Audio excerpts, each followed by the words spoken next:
ሰላም እንዴት ናችሁ? ስለዚህ ቅጠል ቲክቶክ ላይ ተናግሬ ነበረ።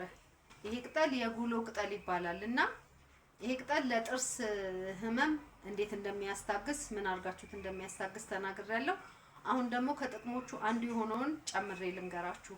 ይሄ ቅጠል እጃቸውን እግራቸውን ቁርጥማት ለያዛቸው፣ ለሚያማቸው፣ ህመም ለሚሰማቸው፣ መገጣጠሚያ ላይ ህመም ለሚሰማቸው፣ ሪል አለባቸው ሰዎች እኔ ድሮ አባቴ ሲያደርግ አስታውሳለሁኝ።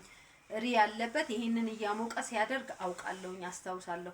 ስለዚህ አሁን ደግሞ እናንተ ይሄንን ቅጠል ከዝንጅብል ጋር አድርጋችሁ በመጨፍጨፍ በሚያማችሁ ስፍራ ላይ አድርጋችሁ በላስቲክ ሸፍናችሁ በጨርቅ ሸፍናችሁ ታሳድሩታላችሁ። ደጋግማችሁ ሞክሩት። ይሄ ነገር በጣም መፍትሄ ያለው እኔ ለልጄ አድርጌ ያማት ነበረ፣ ተጠቅሜበታለሁ። ተጠቀሙበት።